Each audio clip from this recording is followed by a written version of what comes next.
I'm good, Bridget. How are you and your lovely listeners? We are awesome. Thank you so much for the time.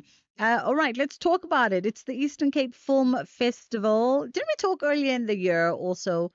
I think I recall when I came back from maternity. I think so, but okay, I'm sidebarring.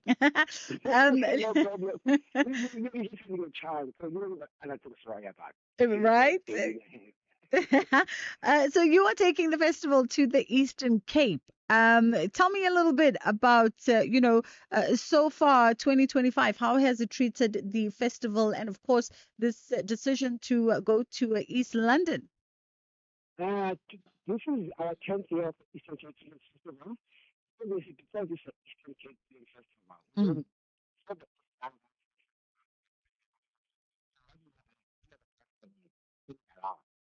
Tarefa, tarefa, matanga, wazi kusanga, kabisa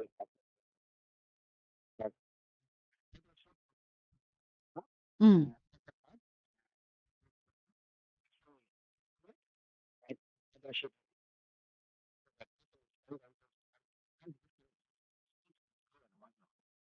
mm-hmm. so to be that side, I think we should because of the two we should have line, right, right. So it's Yes, true.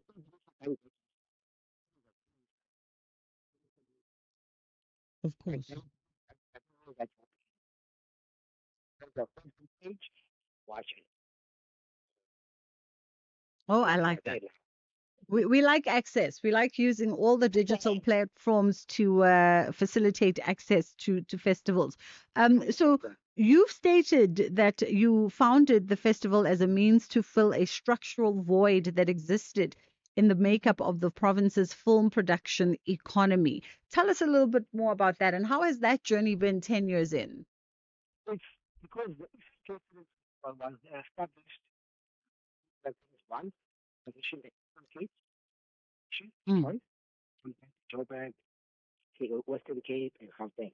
mm, And then also to find it. There are a lot of sites. If you look at our screen, okay, but because there's no Bible in that packing their bags, you know, it's public information. And mm. that becomes a talent thing. Painting, I want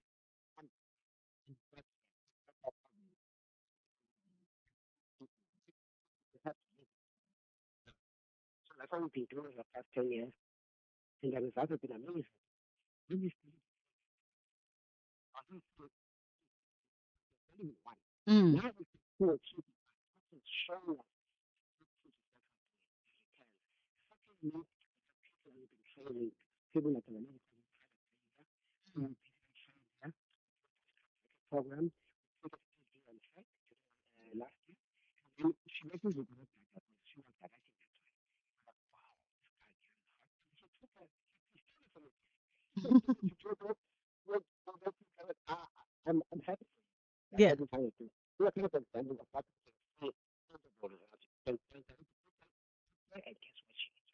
Mm. Now, let me ask you this, and I always use them as an example, partly because, yes, I have a bit of a bias because I'm from KZN, but because also they are very much a good example of when one is intentional and deliberate in the decisions that they make, the local government policies that they put in place, and how those get implemented to answer particular problems.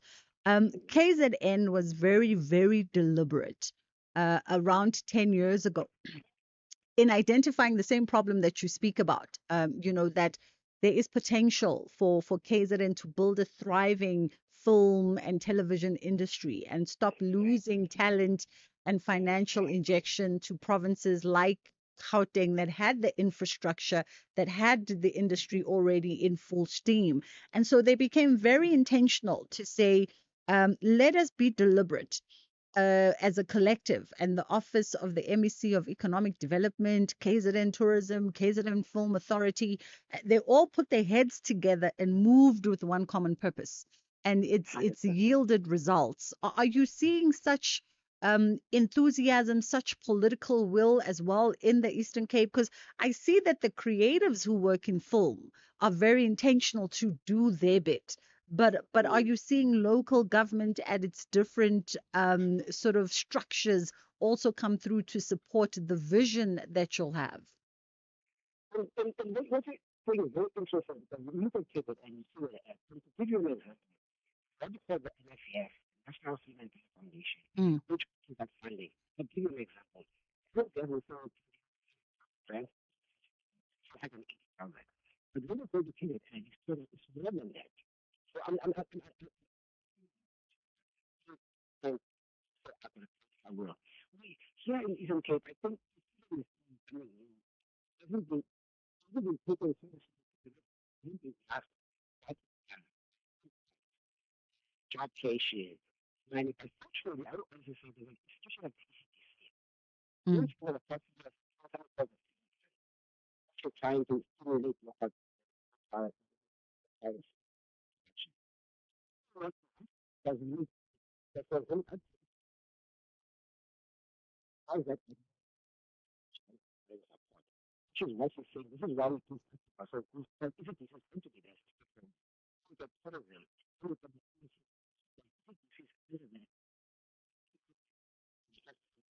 mm. the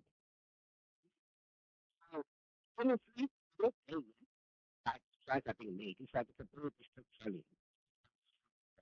This no longer this, no longer it work. So we are still doing that. We just need more to understand. And so we want to say, guys, let us consistent that this is not from what Yeah. happening. Well, listen, we wish you the very best of luck. So you've opened today, from today until the 6th of December for this year's installation of the Eastern Cape Film Festival, which is going to be happening at the Film Hub in East London. So if you find yourself there, that's where you can go. Alternatively, you can live stream it on their Facebook page if you can't get there physically, to see what kind of stories are coming out of the Eastern Cape. Ngeba, thank you so much for the time. That was Neba Ngolomba, who's the director of the Eastern Cape Film Festival. It is at 22 2 o'clock. We are going to hit a quick pause and then we come back with our next guest. SAFM supports a litter-free South Africa. Play your part in keeping our surroundings and environment clean. SAFM, leading the conversation.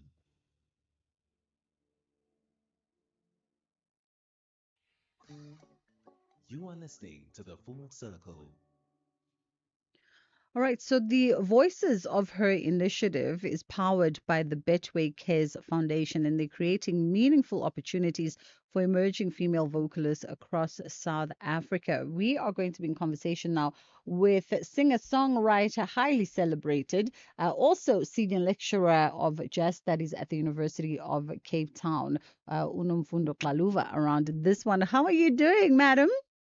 Good afternoon to you and the SAFM. Listen, I'm well. How are you, Bridget? Fantastic. I mean, last time I peeped you, we were on the road to headed out to Joy of Jazz, the That's build-up right. events. And then, of course, I caught your performance. So let's just start there. It was fabulous. Um, Thank you.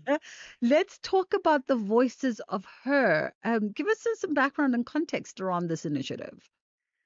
So, this is an incredible initiative by the Betway Care Foundation and facilitated and administered by Creative Genius, which is Duma Collective. And really, at its essence,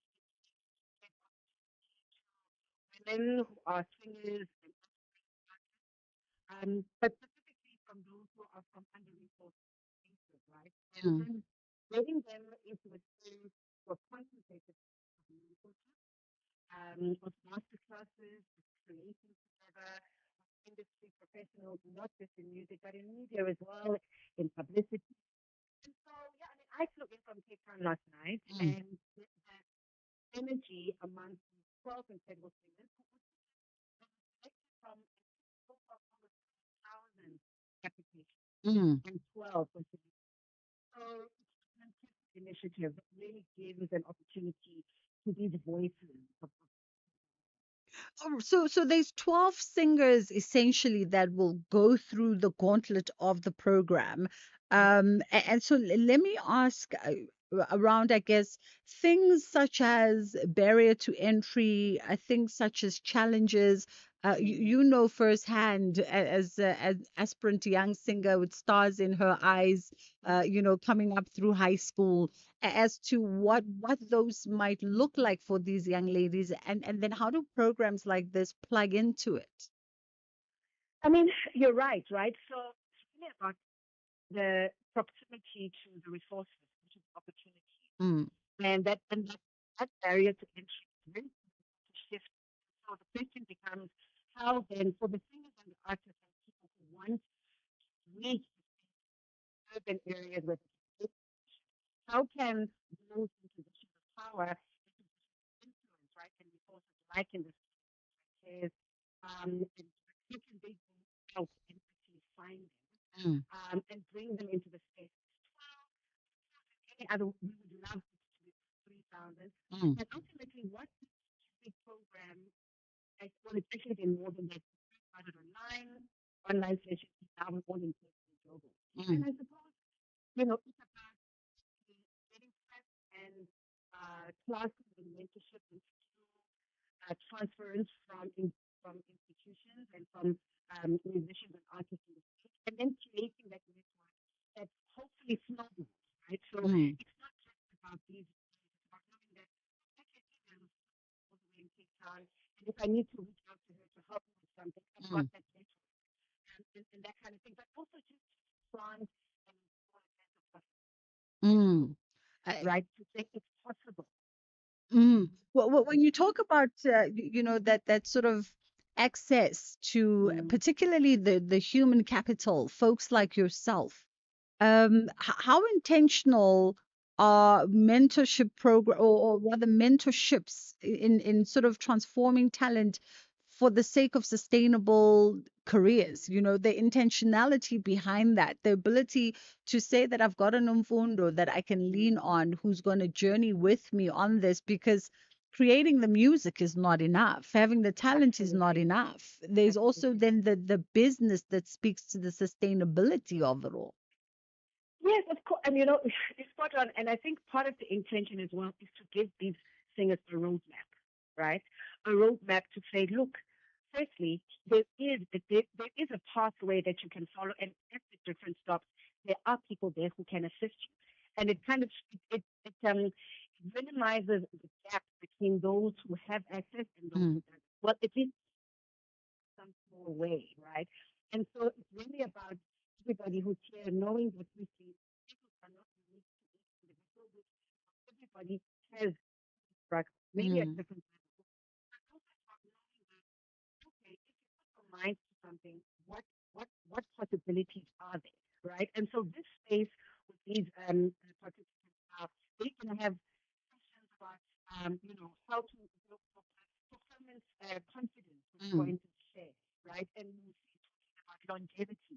And so it's really just these conversations that I'm hoping will reshape the way that they think about careers going forward, how they go about it, but mm, most importantly, of might be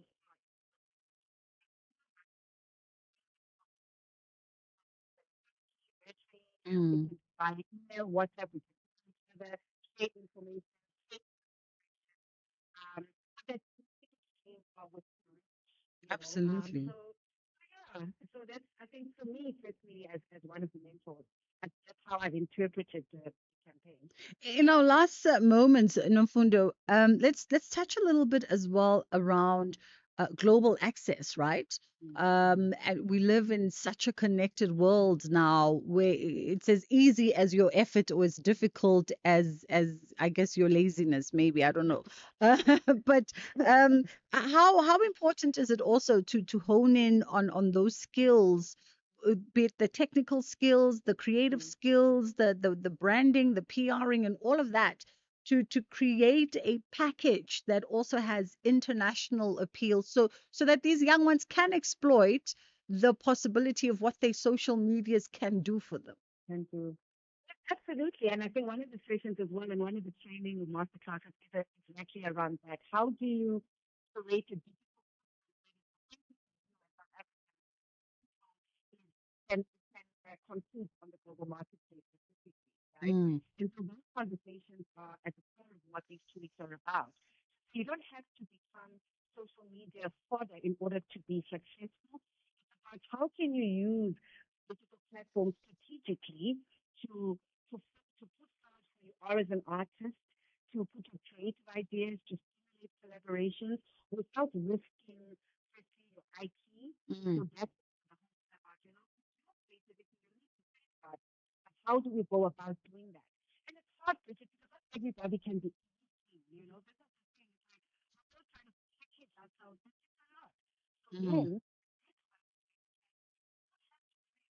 services and the digital content creator and the singer and the writer and where's the pool of network and pool of resources and partners in the industry that can help you? Yeah. And I'm hoping that through this initiative, people, the singers can then establish those pools and those networks. Yeah. Nomfundo, we have to leave it there, but always a pleasure. And thank you so much for Always. always extending yourself to the generation coming behind you. That was Nomfundo Kaluva, singer songwriter, and of course, senior lecturer of jazz studies at the University of Cape Town. We're going to hit a quick pause and then we come back with our kids' programming. 5 teams, one epic journey. No flights, no smartphones, just grit, maps, and pure determination. Race Across the World Season 3 is back, and the stakes have never been higher. From bustling cities to remote villages, who will conquer the chaos and cross the finish line first? Thursdays at 6 p.m. only on S3. EFC is live this Thursday. In a division that has produced more global superstars than any other, a four-way Grand Prix will decide the next warriors to battle for the flyweight throne. It's Zondi versus Kamana and Manumala versus Ngamantwini. Ruthless! EFC 130, live from the World Sports Betting Arena. Time to go hard and put your game face on. Watch it on SABC Sport Channel on DTT Channel 4 from 7 p.m. Brought to you by SABC Sport.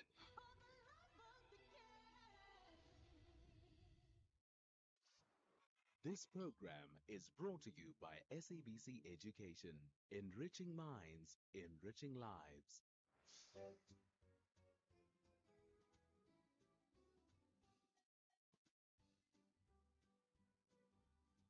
Hello, friends, and happy Monday.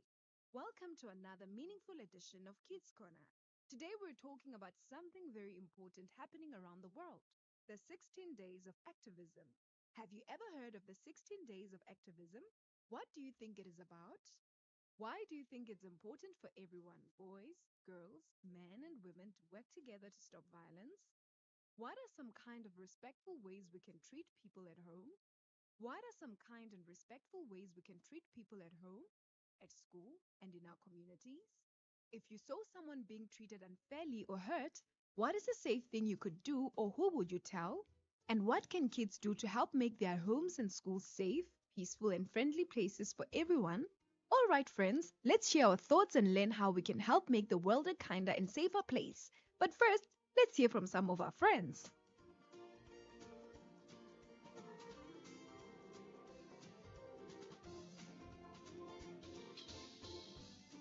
Hi, my name is Danny Koot. 16 Days of Activism is a campaign that focuses on stopping violence against everyone.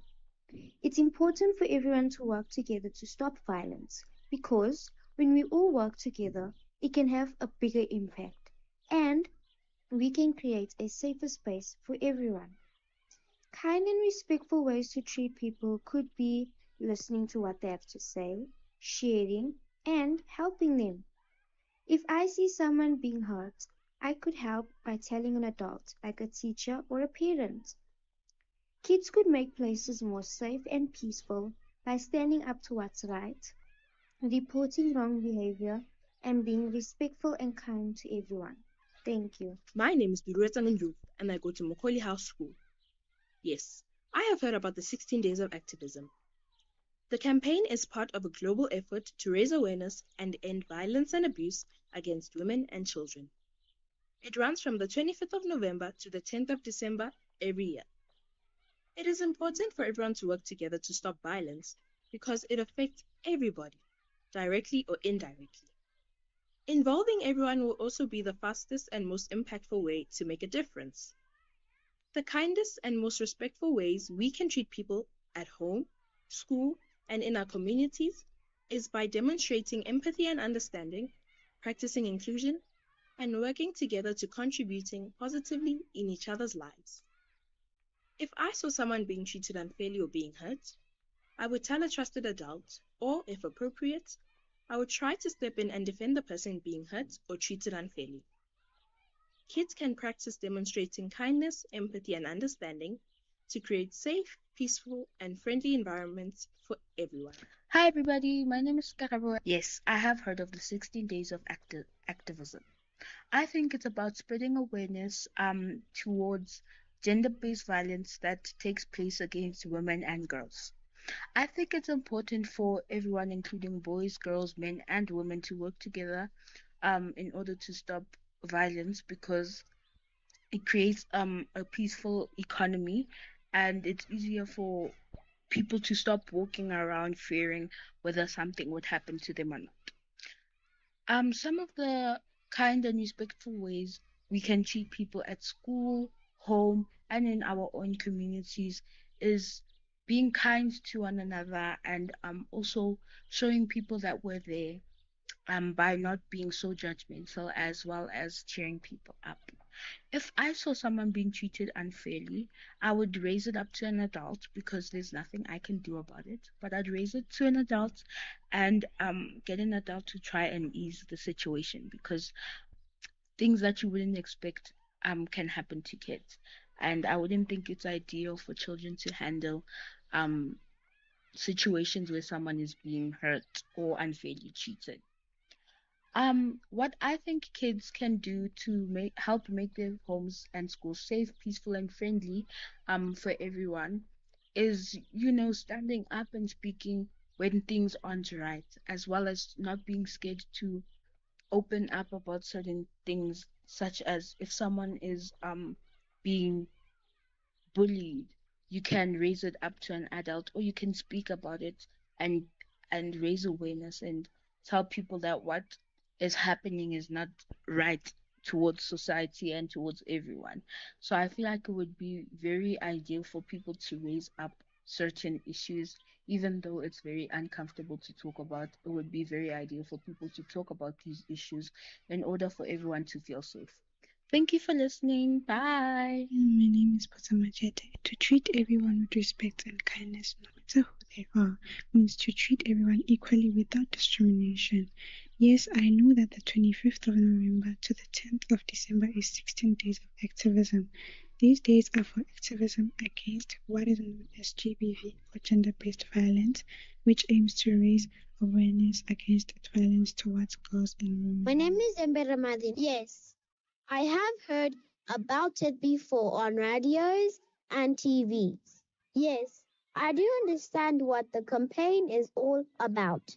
It is an international campaign to challenge violence against women and girls. We can stop the abuse by finding ways to making our homes and communities safe for all, especially for women. There must be measures in place to help women and children to fight abuse. My name is Songwane, and I have heard about this campaign, and it deeply saddens me that we have hundreds of other campaigns about gender based violence.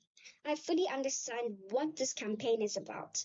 People protest and try to find justice for those who couldn't do it themselves. It helps people to report any type of abuse from men and women. I think we could stop these types of abuse by training people how to control their anger and to stop substance abuse such as alcohol and drugs. I was not aware that the 16 days of activism had already started. If you are a child being abused and you are afraid of speaking up, I suggest you tell someone, a teacher, an adult you know you can trust, to help you in your situation to contact the police.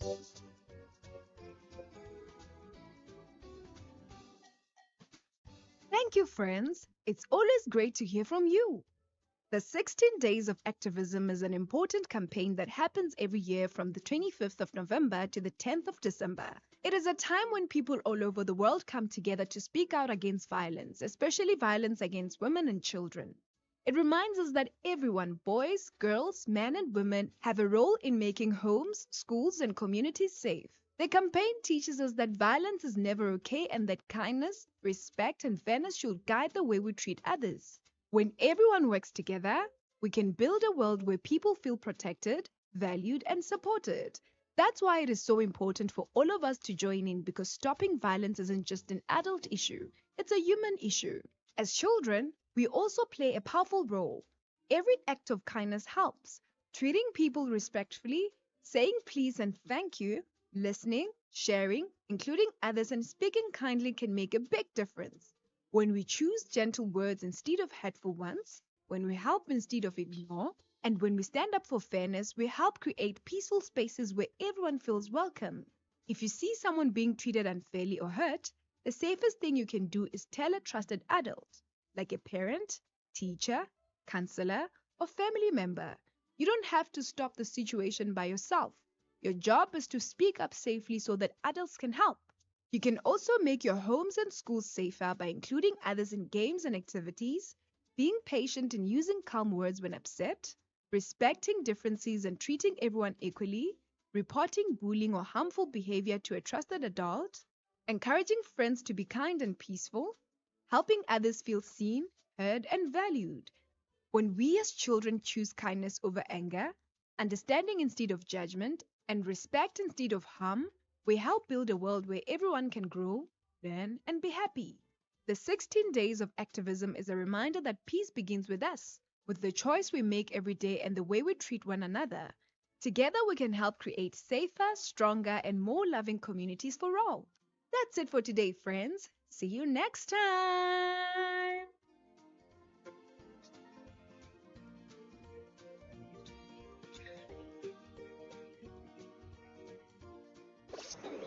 This program was brought to you by SABC Education, enriching minds, enriching lives.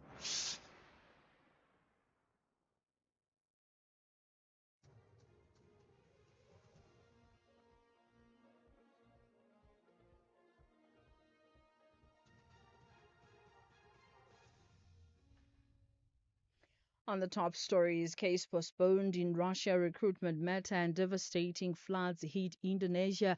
For SFM News, I am Ondelambana and a very good day. The Gauteng High Court has reserved judgment on former President Jacob Zuma's application to appeal a ruling that ordered him to repay 28.9 million rand in state-funded legal fees. Zuma's legal team told the court that the payments were authorized by state officials at the time and he should not be held personally liable. The High Court will deliver its decision at a later date, which will determine whether Zuma must personally reimburse the state for his legal costs. This is what Zuma's legal counsel, Advocate Tabani Masuku SC, told the court. If we're looking at whether the full court had anything, said anything about Mr. Zuma being a beneficiary of this, it would have been reflected in the order itself, or at least in the reasoning of the court. But here, what the court says, if you're correcting Mr. Zuma's use of public resources, all you do is stop the payment. That's what you do. And the payer who was the decision maker in this case was the president and the state attorney. The case against 5 accused linked to the recruitment of South Africans to fight in the Russia-Ukraine war has been postponed to next Monday for a formal bail application. As ABC freelance presenter Nonkululeko Mantula, Tulani Mazibuko, Xolani Nduli, Siphamandla Chabalala and Sifiso Mabena briefly appeared before the Campton Park Magistrates Court today. They face charges under the Regulation of Foreign Military Assistance Act, which prohibits South Africans from participating in foreign armed conflicts without government approval. Tshwane Metro Police Department has urged motorists to exercise caution on the roads and avoid driving through flooded areas. This follows severe thunderstorms and heavy rainfall last night that left several houses in Pretoria's northern suburbs waterlogged. TMPD spokesperson Isaac Mahamba noted that motorists should remain patient and alert with more rain expected.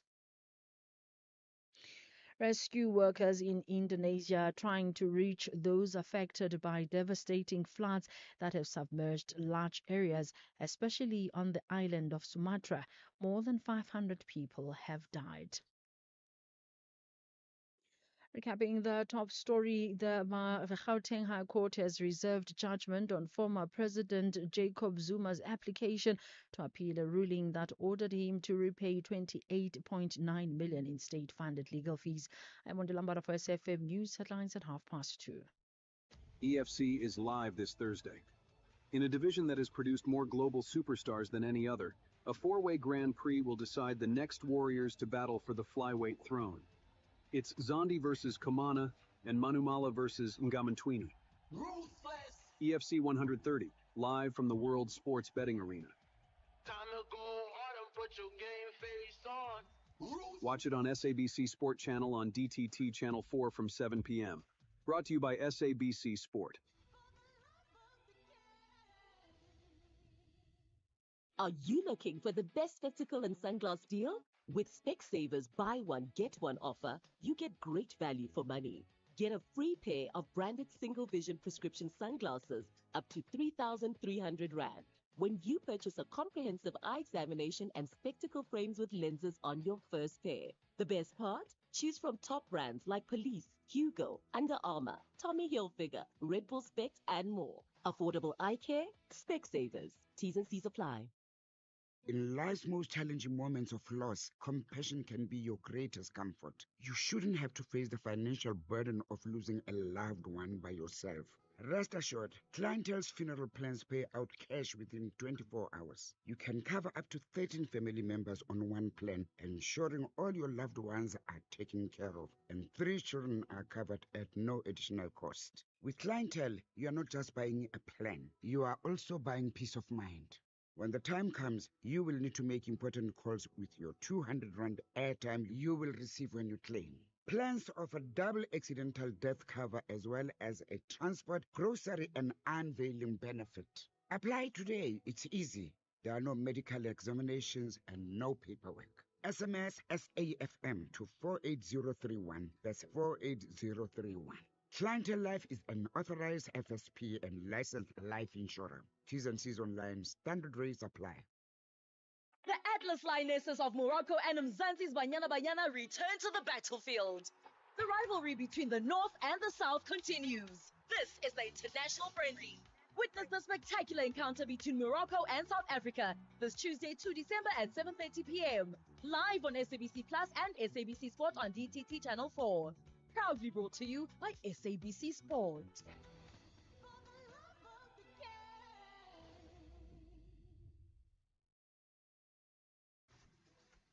Streaming Skim Sum on the way to class. Catching the Premier League while waiting for your order. Jamming to Metro FM before you even get out of bed. On SABC Plus, sinayo yonke into ifunayo. Your shows, your music, your way, anytime, anywhere. 0 subscription fees. On your phone, tablet, or smart TV. Download SABC Plus on iOS or Google Play Store. You could spend 10 minutes waiting for that file to download. Or get a 10-minute quote from Outsurance that could save you thousands on your car insurance. For his 2024 Ford Ranger, 57-year-old Andy now pays only 1,083 Rand a month. And for her 2020 Hyundai Tucson, 48-year-old Felicity pays just 836 Rand a month. Ready to get more out of your car insurance? SMS out to 30754. That's out to 30754. Outsurance, licensed insurer and FSP. TCs and information online. Bridget Masinga on SAFM.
Oh, Azania.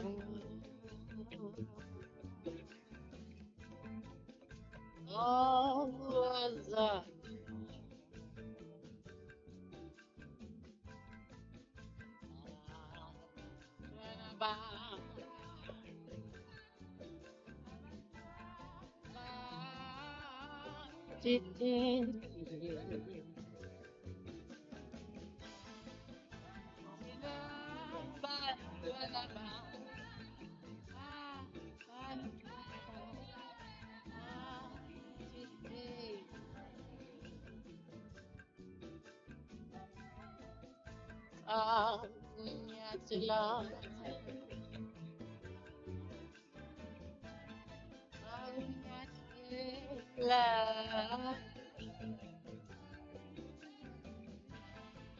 Oh, I'm a smart song.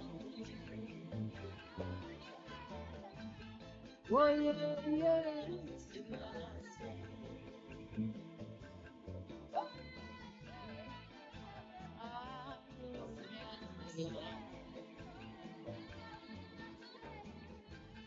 Oh, yeah.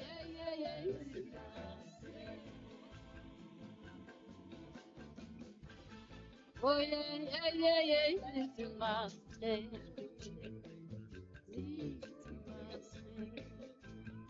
Yeah, yeah, yeah. Yeah. La.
Ngiyayikhumbula le ngoma.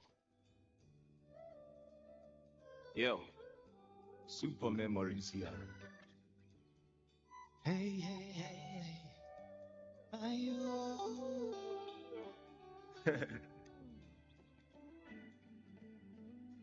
Go away, stand and go away.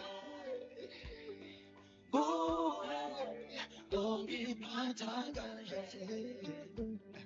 Go away, stand and go away. Go away, don't be pataga. Go away, don't be feeling alone. Something deep, oh, baby.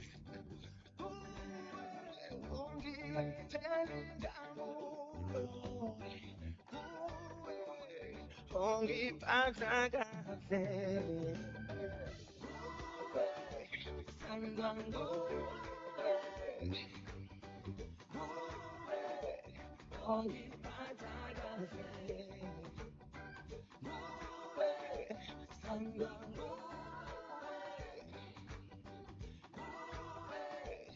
ongiphatha kahle oyenza impilo lula ndiyathembisa zose ndikuphoxe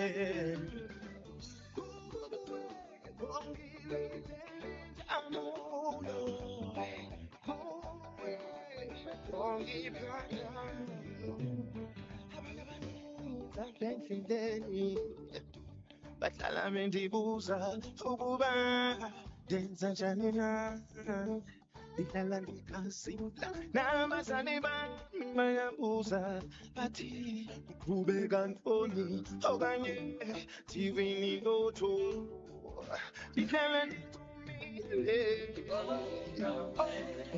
wema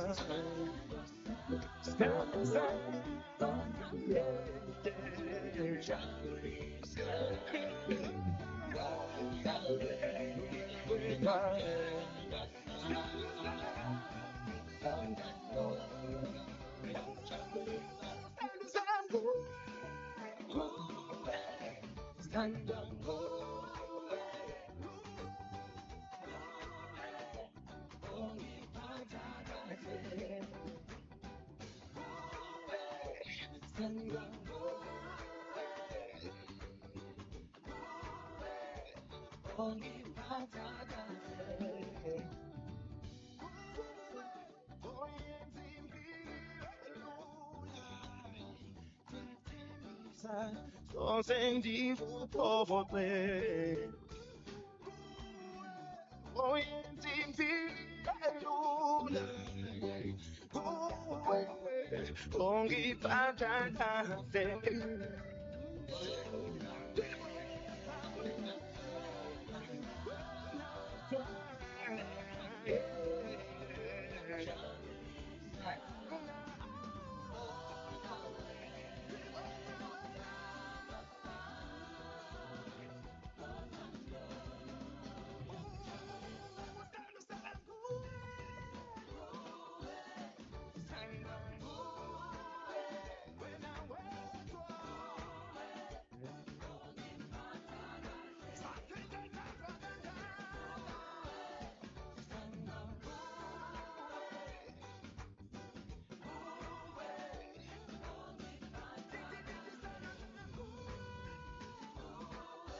Zimfili belula ndiyathembisa soze ndikuphoxe kuwe oyenza impilo elula kuwe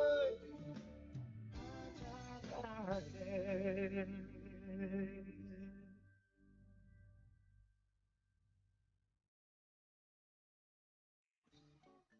You are listening to the Full Circle. When I tell my team that I'm in this Ndando video, I'm the girl in the dream. Um, and they act shocked. We've lived many lives. We've lived many lives.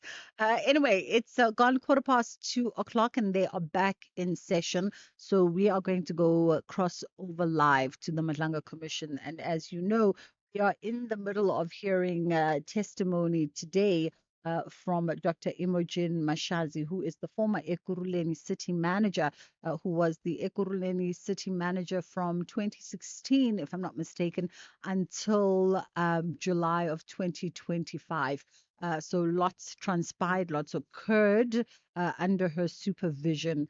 and the commissioners are just interrogating that. And of course, the evidence this afternoon is being led by Advocate Mahlape Silo. Let's go back into that session, and it should run us for the better part of the hour. We'll see how it goes.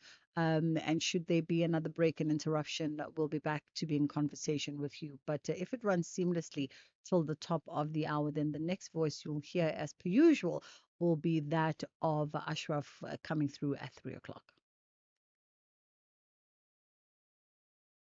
Do you want to sort them out, or are you fine as they are, Doctor?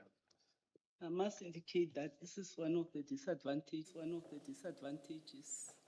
We'll But, just take an adjournment and you'll indicate to us. We'll But adjourn, I'm Doctor. fine. Sorry, Doctor. I will arrange. I'm fine. You're fine.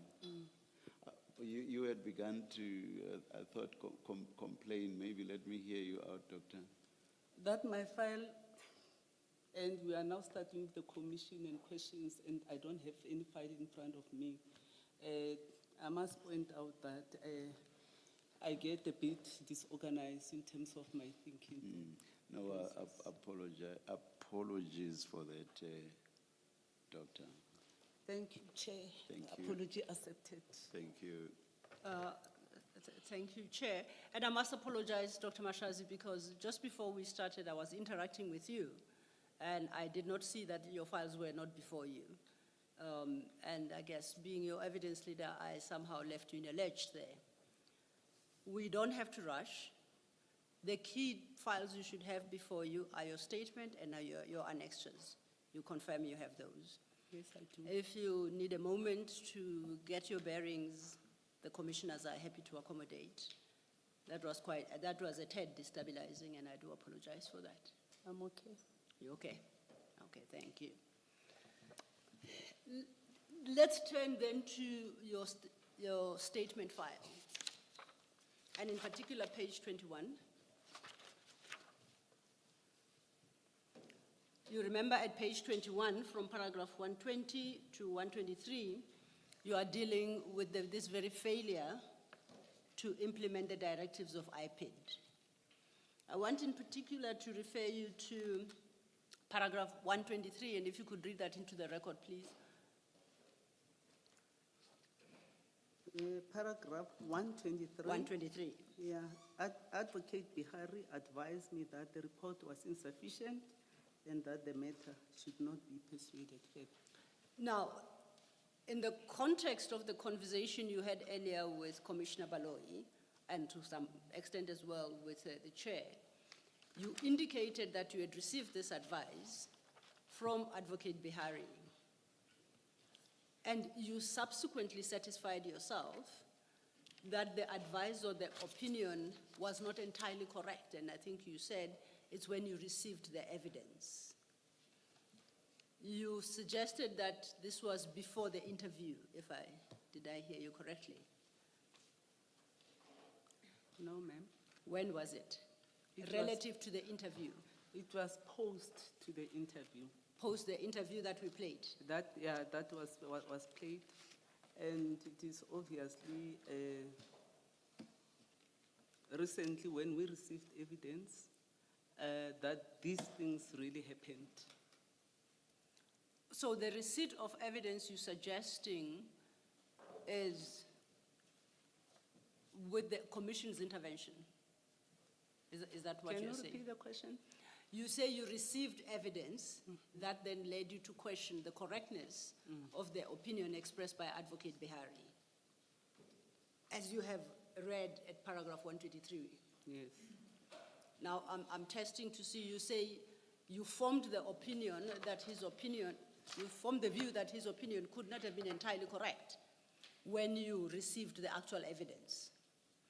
When and from who did you receive that evidence? The correctness of the report and the evidence, we received it from the evidence bundle that was presented to us. So, up until your date of retirement of the 31st of July, you were not aware that the opinion was flawed? No, ma'am. Okay.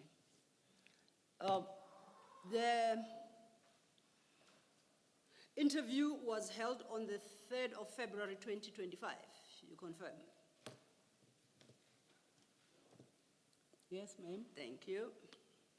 And at the time, Brigadier Mkonazi was acting chief of police. Exactly.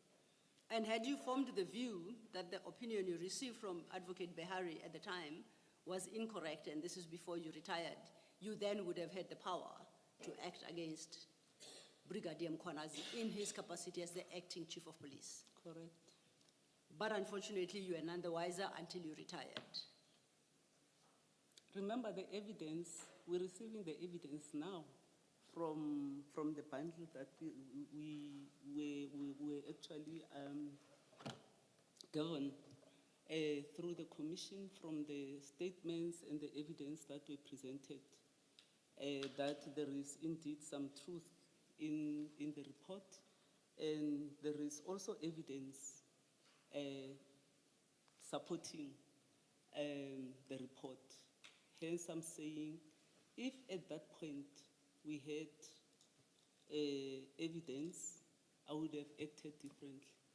Indeed, and that's what I'm confirming. So basically Yes. what you are saying is, if you knew then what we've since come to learn through the commission, you would have acted. That's your Correct, ma'am. testimony. You referenced receiving an opinion from Advocate Behari. If I could just start here, was that a written or a verbal opinion? It's a verbal opinion. Just a verbal opinion. And am I correct to say that the totality of that opinion is encapsulated in your paragraph 123 that you just read? Effectively, that the report was insufficient and that the matter should not be pursued further. Is that the advice you received? Correct. Did you have an engagement with Advocate Behari following that opinion to satisfy yourself that indeed the report was insufficient and that not pursuing the matter further is the correct course to take? Did you have that deeper discussion with him? We had discussions as and when with Advocate Behari. Hence, I indicated that he should actually expatiate in terms of his understanding about the opinion. Because I based my decision on the opinion that was given. And as I indicated also that in terms of the processes, when you receive reports of this nature, a lawyer or the legal department must actually interpret and give advice to the accounting officer as to what needs to happen. Yes. So your decision was based largely, if not solely, in fact, on the legal advice you received from your legal advisor, Correct. Advocate Behari. Commissioner Balo, you had indicated, I think there are questions and Yes. perhaps might be the appropriate junction. Yes. The report, as you correctly say, Dr. Mashazi, the report is directed at the Chief of Police. It's not directed at you. And then you say in paragraph 122 of your statement, you say, notwithstanding this, I received the presentation of the report. So it was presented to you by IPID. Okay? How does that square up with earlier evidence that IPID presented it to MAPIA as well? They have written the report to MAPIA. It is part of the evidence. They presented the report. They wrote the report to him that he must take action against Julius. Yes. It's documented, signed by Ulu. Yes. Yeah, that he must take action. He must actually discipline MAPIA. And for me, it was fair enough because the discipline of his junior officials lies squarely on him as the accounting officer of the department. So when you say IPID presented the report to MAPIA, you meant it is addressed to him in writing? Because on the Addressed to face him. of it, indeed, you're correct, it's addressed to him. Yes. But it was presented to you. Also, yes. And you received it. Now, the report, and if if Ms. Silo could remind me what page the report is in the bundle. The IPID report, Yes. that is MAPA JM 19, Commissioner.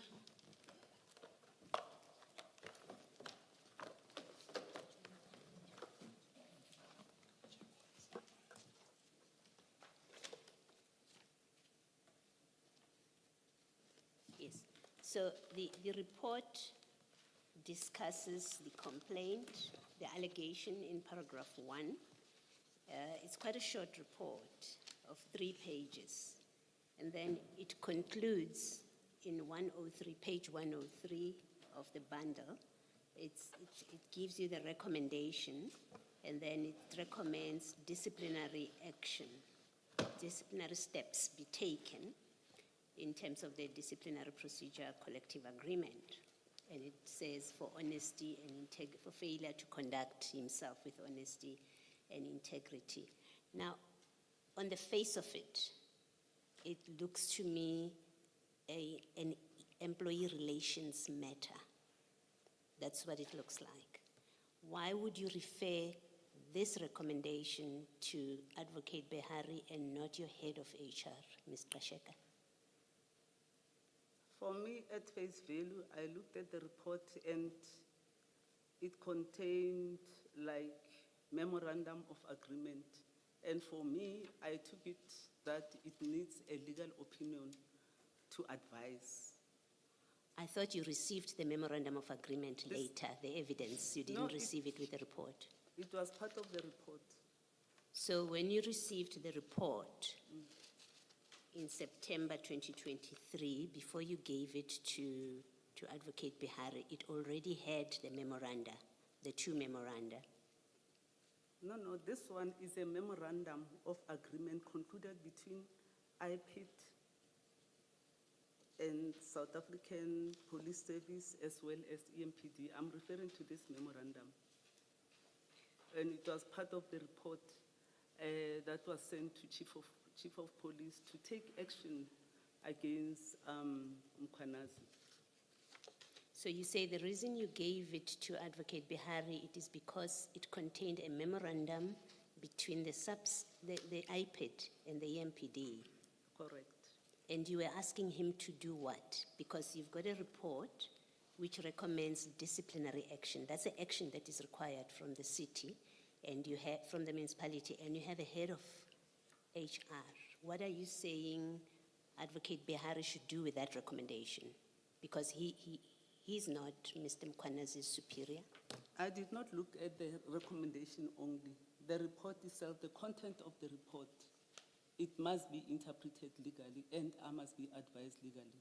Obviously, the HOD HR will come and testify about labor relation issues that are related to the report. Okay. Now, I'm not concerned about the HOD. We will speak to her when she does, because she will come and testify. So we will speak to her. I want to understand why it is you receive, there's a complaint, and you are told in page 1, in one short paragraph, what the allegations are. And in page 2, there's an analysis of what that investigation has revealed. And then you, in fact, the only reference to a memorandum is at page, it says, in the second page, it says, it has been ascertained that the suspect was acting and further discovered that the chief of police and deputies do not have powers to enter into a memorandum. The IPID memorandum with EMPD, may be missing it. I don't see any reference to it, so I don't understand when you say the reason you took this to Advocate Behari is because there was a memorandum between the EMPD, which had accompanied this report, between the EMPD and IPID. I don't see a reference to it in the report. In terms of my evidence, when I started responding to this question, I indicated that anything that has memoranda or any document that would come from external service provider or external institution, we always take them to legal See, to assist me in understanding the document. Remember, I'm running 26 departments and I'm not like legally trained or HR or engineering and so forth. Yes. For me to take a safe route, I need an advocate or the legal department to interpret some of these things before I take action. okay. Let me ask you, let me try lastly. You've told us you've now had the opportunity to read this report from beginning to end. And you say you now realize that whatever advice Mr. Bihari gave you was not helpful to you. Do you accept, now that you've had the chance to reread it, do you accept that given the recommendation in this report, the proper directing of this report would have been to employee relations or to HR to deal with what it recommends? I agree. Thank you. Thank you, Ms. Thank you, Commissioner. I think it's only appropriate to conclude with these matters regarding the memoranda, the blue lights and IPID. And I know they appear under different questions in your statement, so I will jump then about. Please pull out the annexures, the annexure file for NISA. You can close the MAPIA file for now.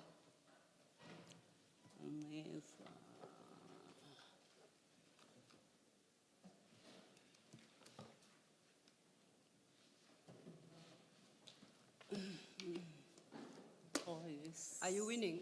Yes, I'm going to I'm ask somebody winning. to help you. You okay? I'm winning. Okay.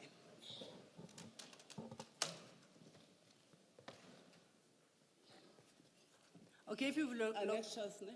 Yes, annexures file. Thank you. I want you to draw your attention particularly to annexure PN 1919. Annexure? PN 19. That would start at page 344.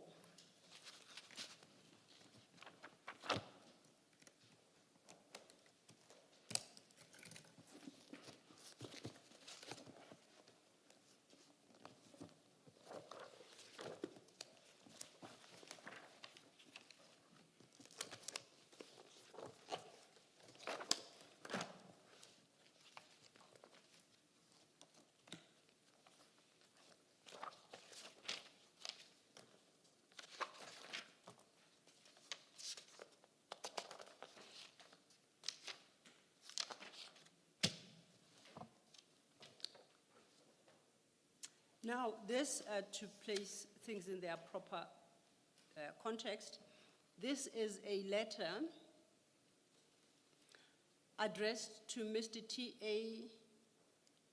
Kiefelakai, the Director Investigations and Information Management, as well as Acting National Head Investigations, IPID, and copied to Mr. W.M. Kulu, Senior Investigator, IPID. Mr. Kulu is the investigator in the IPID report that we have just been working through. It's dated the 6th of December 2023, and if you go to the last page of that at 348,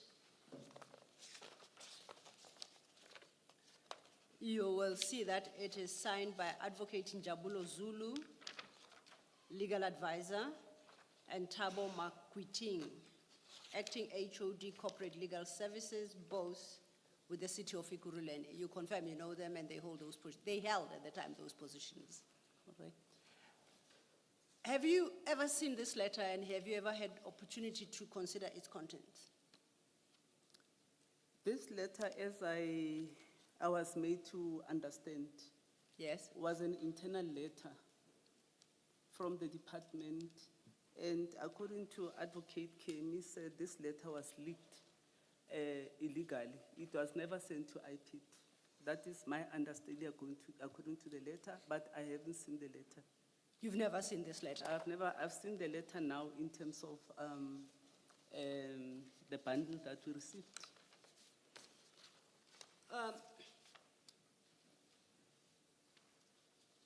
Would you be able to express a view on some of its contents in your capacity as accounting manager, strictly? Accounting, what, authority?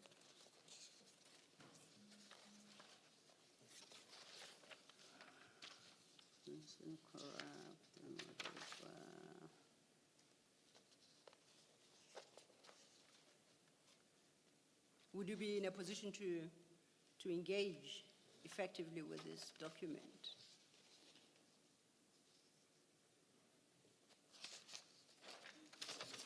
Yeah, it's really not helping the process of dealing with the matter at hand.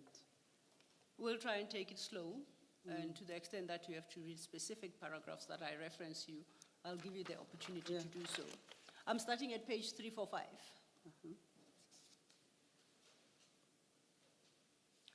And this letter, at paragraph 5, records the following. The registration of vehicles was not done by the suspect in this case being Mr. Mkwanazi, but by the authorized personal fleet. The letter, and I jump 4 lines below, this letter has been authenticated by the author security company and is therefore not fraudulent. I understand the authors of this document to suggest that the registration of vehicles by EMPD was in fact effected. Is that the same understanding you have? And that registration was duly authorized. Yeah, that's why I'm saying perusing the letter, looking at the letter, to be honest, is not assisting the process to deal with the actual misconduct. In what way is it not? Because if they're saying the registration of the vehicle, there are no challenges or legal challenges in terms of the registration of vehicle. For me, without those vehicles being presented as donation to the accounting officer, because the accounting officer is the only person who can authorize donations. Okay. So if you look at our donation policy, I was supposed to have had sight of this. I understand you, and just to test my understanding therefore, then you are saying to the extent that there was such a registration, you can't support it because it would be based on a donation that you as the city manager did not authorize. So, however they express themselves and they think that it was authorized, you disagree with the position assumed in this letter in that regard. I disagree. Thank you. I want us then to go to page 346 of the same document.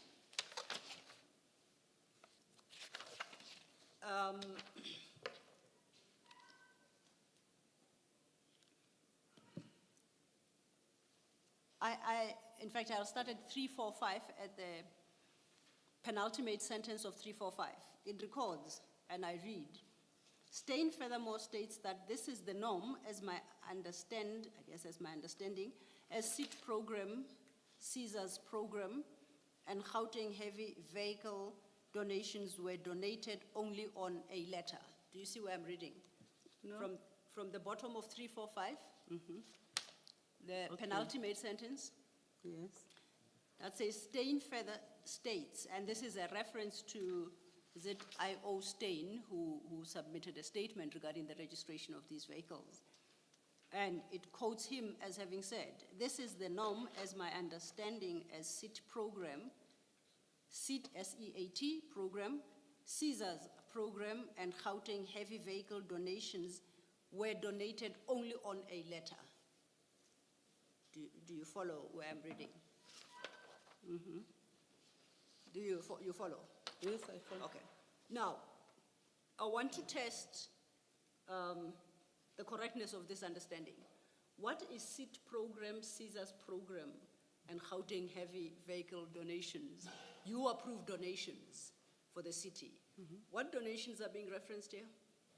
I don't know. I don't have an idea because it never came to my attention, to be honest. Did you ever authorize any donations as described in the document here? No. To your recollection? No, in terms of my recollection during my tenure, even the first term of office, I never approved such donations. You never approved such donations. So to the extent that Steyn were to argue, as it suggested perhaps he is, that there were similar previous donations as he describes them, you would disagree that those donations, if they were found to have in fact taken place, would be lawful? Correct. You said correct.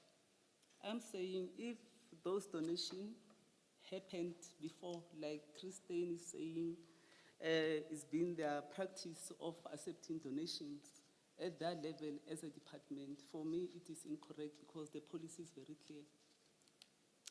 Okay, I note your answer. On the page 346 still, after the quotation we just read, which is in bold, there is a question posed to IPID. Did you then consider that all other donations in the EMPD were also non-compliant with the process that you described, and surely Chief of Police and other senior management, including Deputy Chief Spees, who had lodged this complaint, cannot be ignorant of such donations? Furthermore, according to Steyn, the EMPD was under-resourced at the time. Did Chief of Police Mapieye and Deputy Chief Spees address this to effectively and efficiently protect the residents of Ikuruleni? You see what I've just read. As a city manager, I'm inviting your comment on how your members express queries to IPID. Do you consider what I have just read into the record appropriate, as authored by both Mr. Zulu and Mr. Makwiting, addressed to IPID? It is inappropriate. If this had come to your attention at the time before you retired, what steps would you have taken? I would have subjected this to a disciplinary action, but through the relevant responsible authority. And in this instance, that would be Advocate Kemi Behari? Yes. I see, because they are legal persons. It's within his department. Correct. At 347, top of the page, it's, the first line is then ending to a statement starting on the previous page. I'm interested in the next sentence, and I quote, "The city is the one that stood to benefit from the registration of vehicles, particularly considering that the EMPD had a shortage of vehicles and there seemed to be no effort from the Chief of Police and senior management to address this." So the authors contend that that donation of vehicles and their registration in the manner that eventually was investigated by IPID was appropriate because EMPD had a shortage of vehicles at the time, and there was no effort on the part of Chief of Police and senior management to address this shortage. I bring this to your attention to invite your comment. My comment is it is incorrect. Even though they were to receive donations, they were supposed to follow the process. Yes. And lastly then, on the same page,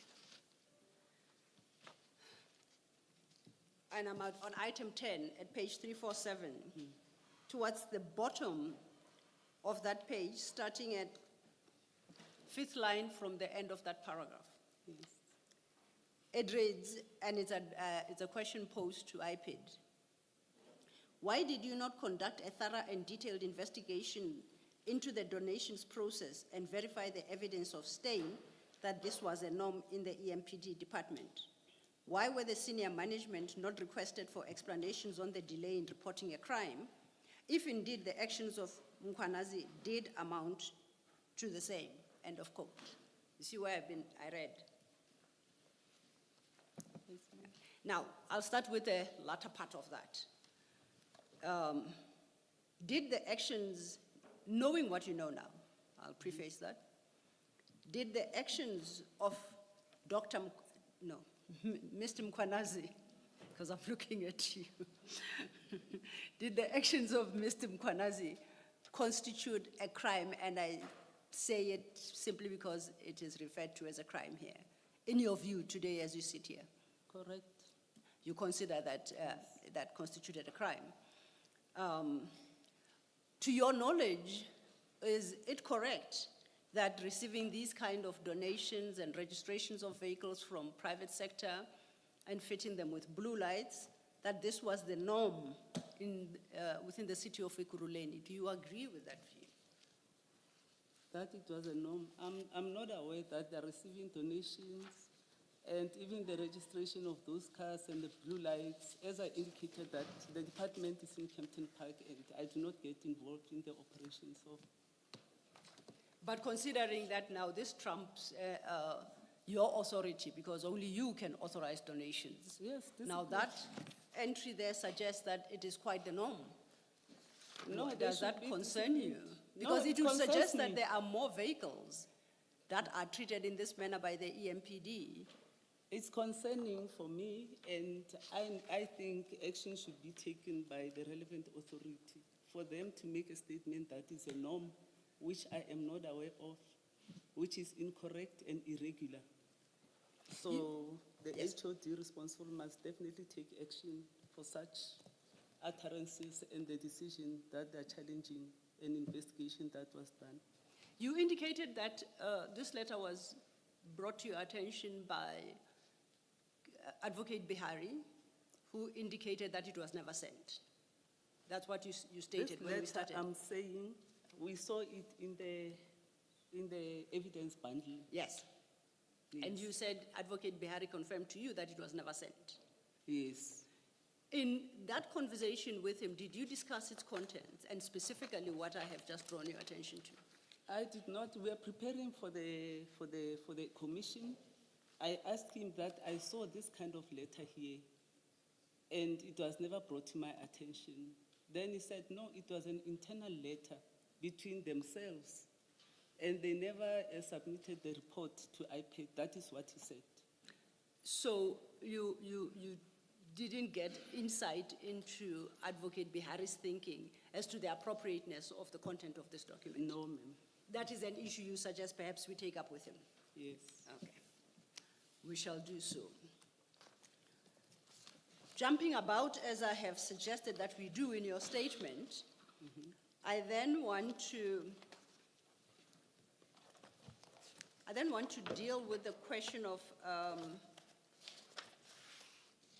the upliftment of Brigadier Mukwanazi's suspension, and I specify, as the question did say, by Human Resources Ms. Linda Kasheka on 24th May 2023, and the directive to the Chief of Police that he be redeployed to his substantive post as Director Specialized Services.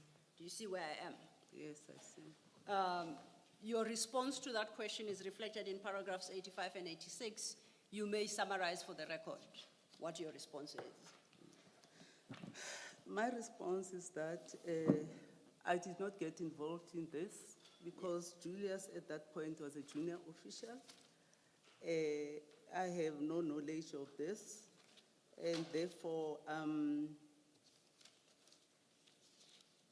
I cannot make further comments because it was done at the departmental level, at the level of Julius being a director in the department and being a level like a lower level that reports to the accounting office.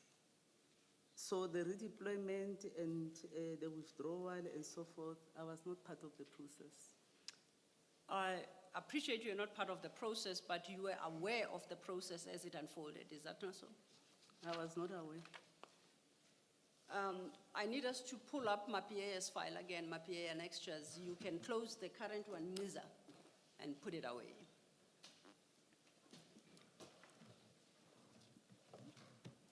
Yes, I have it. I'll just give the commissioners a moment to locate the file.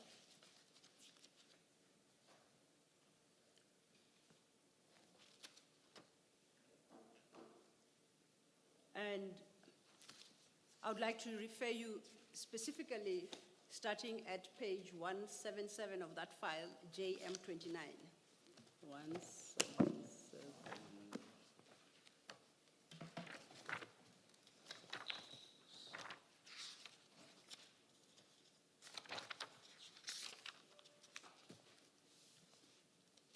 JM 29, this is a letter headed Upliftment of Suspension.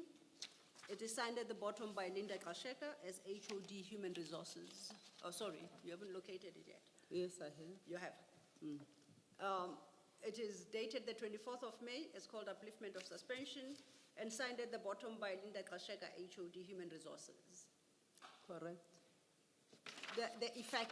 Basically, the content of this letter is to advise Mr. Mkwanazi, as it's directed to him, the employee, that his suspension has been uplifted. Now, I see below Ms. Kasheka's signature, it suggests that this document was CC'd to you, so it was copied to you. You received it. Yes, it was copied to my office, yes, correct. You draw a distinction between you and your office. Would you like to elaborate on that? It was CC'd to me, I agree, correct.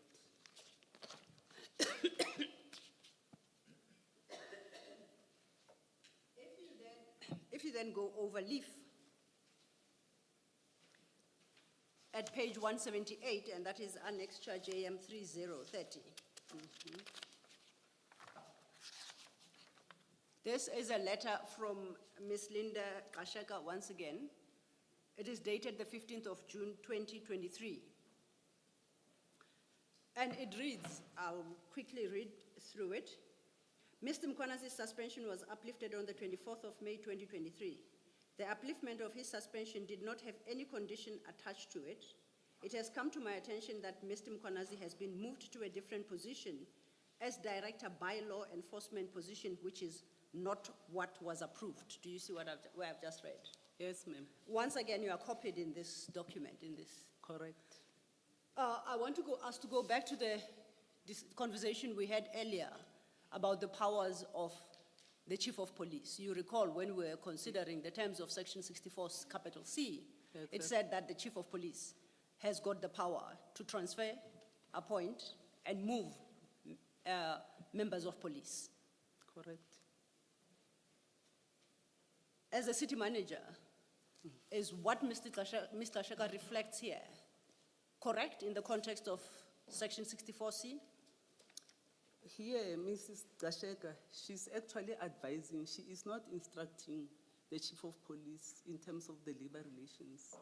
Why do you say she's advising? If she was instructing, because it was emails between, back and forth between the two HODs. If she was instructive in nature, I was going to actually intervene. But now it was between the two of them, and subsequent to the emails between the two of them, the chief himself uplifted the suspension and redeployed Mkwanazi to how he was advised by the HOD, by HOD Kasheka. But why do you call it advice? Pardon? Why do you call the content of this document an the advice? Can I read the last paragraph? She says, I would like to advise Yes. that you should avoid processes that may lead to unnecessary disputes for the city. Indeed. But she's not advising on the redeployment. She's advising against unnecessary disputes. Yes, ma'am. So the section we are reading does not relate to challenging the redeployment by Chief Mapieye. The section that deals with the redeployment is in the first paragraph. And she concludes that statement by saying, by challenging that he has been moved to a different position as Director Bylaw Enforcement position, which is not what was approved. Approved by who? Considering that this is communication to the Chief of Police. I explained earlier on that the Chief of Police has powers in terms of the SAPS Act. Also, he's governed by the Systems Act, Section 56, in conjunction with the systems of delegation. So, Ms. Kasheka, I'm sure she will talk more about it because an HR matter is a labor relation matter. She will talk more about it. I'm sure she based, I assume that she based her decision on the systems of delegation. And that was your understanding on receipt of this letter as well? Yes. Okay. Now, in this instance, whose approval was necessary to obtain by Chief Mapie before he effected that transfer? Approval. Remember the approval, the transfers and recruitment processes, these are HR matters. He was supposed to have a discussion with Linda Gasheka, but here I can see they have their own interaction and communication. And the approval of actually transferring Julius or removing from this position to the other, he was supposed to do it because he's the head of department. Yes. And Julius reports to him. So what approval did you understand that Ms. Kasheka specifically indicated needed to be sought? From who? From you as the city manager? Or from her as the head of department? I'm trying to get your understanding on seeing this. Linda Gasheka will answer for herself. I'm trying to get your understanding. That's why I'm not, My that's why I'm not understanding- asking you why she said. I said, what did you understand? My understanding is that the letter is like advising. That is my understanding then, that she was advising the chief of police. If the chief of police was sort of uncomfortable with this advice of uplifting the suspension, he was supposed to actually escalate the matter. That he is forced by Linda or another HOD, because they're at the same level, that he was instructed to uplift the suspension. Hence my question to you. They're on the same level. You are the city manager. Yes. Mr. Sheka says it can't happen without approval. Whose approval was she referencing? Is it your approval? Because both of them. On the top stories, Ascom records an improvement in its finances and case postponed in Russia recruitment matter. For SFM News, I am Onde Lambana, and a very good afternoon. Ascom has reported a profit of 24 billion rand for the first 6 months ended September 2025. The improvement in the power utilities financial and operational performance has been attributed to successful implementation of the turnaround strategy as well as a decisive and effective leadership. Ascom's interim financial result coincides with the end of the board's term on the 30th of this month. Ascom spokesperson Daphne Mkwena details some of the key milestones achieved by the board since its appointment in 2022. Under the board's oversight, Eskom delivered 96% electricity supply reliably in 2024-2025, improving to 98% year to date, a dramatic recovery from the low 9% in 2022-2023. The Generation Recovery Plan, approved by the board and implemented in March 2023, drove sustained operational improvements through focused maintenance at 6 priority stations and stretched EAF targets across the fleet. The Gauteng High Court has reserved judgment on former President Jacob Zuma's application to appeal a ruling that ordered him